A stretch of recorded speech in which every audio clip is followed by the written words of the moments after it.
Hello guys, I have another video for you today. We're going to look at Illaoi. I think she is the biggest, baddest school bully.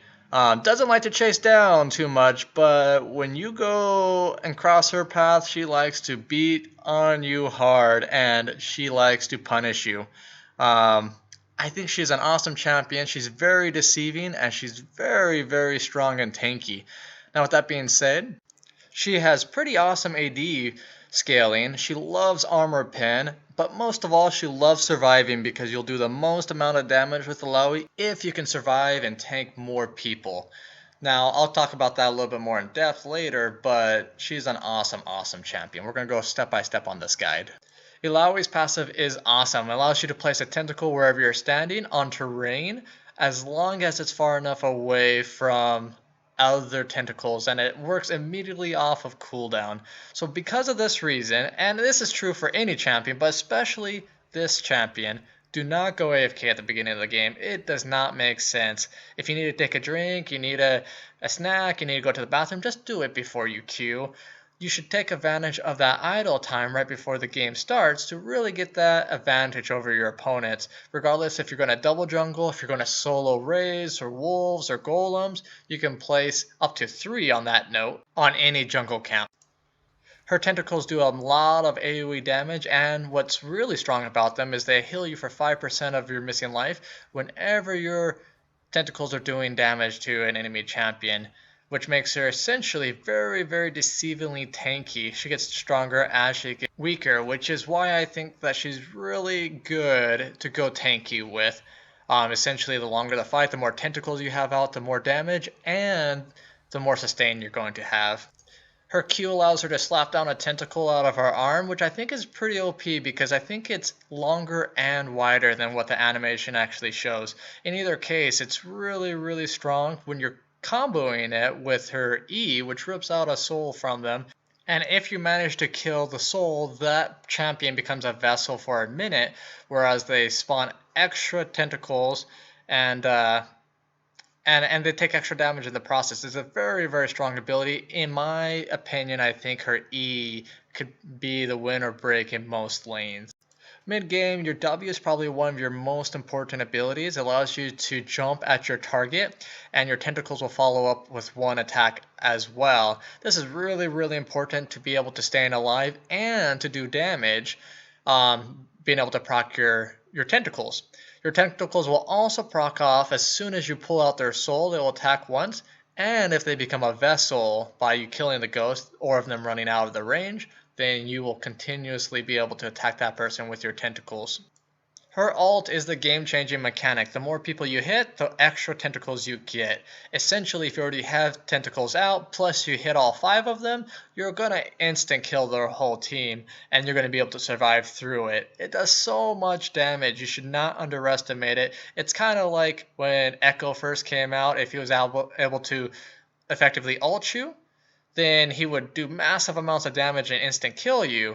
But in this case, if she manages to ult everybody or 3+ people, she's going to do so much damage the fight's going to be over. But what you have to really do with this champion is you have to play passive. You can be aggressive, but you can't chase. She does not run after people. She just doesn't want to. She doesn't enjoy it. You'll make her cry. And when I first started playing her, I died a lot of times overextending. You really have to stay near your tentacles the best to your ability, because if you run too far out of them, you really lose all of your advantage. They are the hidden damage of this champion. That goes for late game as well. When you have team fights, you can't chase them like crazy. It's better, in my opinion, to just let them run off and wait for them to return to their death. If you chase them, then they'll turn on you and you're very, very weak unless you have maybe your ult up. But assuming you use that in the team fight, you're just going to have to be able to take your win when you get it. So you're going to win on CS and you're going to push them away. You're going to proc those E's to really bully them away. I find it kind of hard to get the second tower in particular.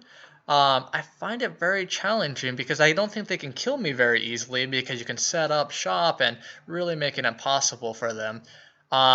but it's really hard because she doesn't hit the tower very hard. She doesn't have very much attack speed. Her tentacles don't help with the tower.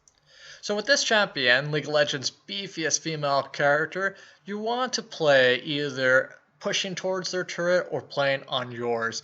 The reason being is because these two areas have more terrain for your tentacles. In the very middle of the lane, you're weakest. I think she's fine mid lane. I think she's fine even support. But you want to get as close to terrain as possible so you can have more and more tentacles. You can effectively have 3 tentacles help you in lane phase. And that's very, very powerful. That stops ganks, and you can easily get double kills when they come, or fight them both off, or they'll go running. This champion, I think, is a little bit more passive than most. And you really have to take an approach where you're going to win slowly over time. It's just kind of hard to just say, hey, I'm going to take down this tower. You really have to kind of slowly dwindle them down, because if you lose your tentacles, if you run too far away from them, you get into a very dangerous position. When it comes to character builds, I like to build her really tanky, because that way you can survive long enough to get a really good ult, because you really need to position yourself to hit the maximum amount of people up as possible, and you have to wait for it to actually heal you. With all that being said, I think she's a very, very strong champion when built tanky. If you're glass cannon, I don't think you're going to get that many tentacles hits out, which means you're not going to get the sustain and optimal ult. So to emphasize the tentacles one last time, she's not a mobility champion because she needs those tentacles to do damage and sustain, and so when you chase, you outrange them, and it's not very good. You're better buckling down in one spot and letting your tentacles do the work for you. With that note in mind, the more vessels you have going into a fight, the more tentacles you're going to have when they finally feel that they have to make their move. So if you can prep the fight throwing in more ease, you're going to be more successful. The last tip I'll give you is in lane phase, or regardless, even out, your Q is like an unstoppable force. It'll still go off regardless if you're silenced or stunned, kind of like Lux's ult. So you can kind of use that to your advantage to win lanes. I hope this video was helpful, and I hope you enjoyed this last clip. Thanks for watching, and I'll see you next time. Yeah. Oh, legit. Yeah, looks like Nami went back as well. Oh. I'm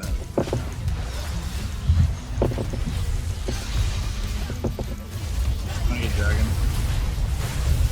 This will be our 3rd dragon. Oh no, we have a 2nd dragon. Oh my god. Wow, man. Oh, I missed. Oh, I got it. Oh my god.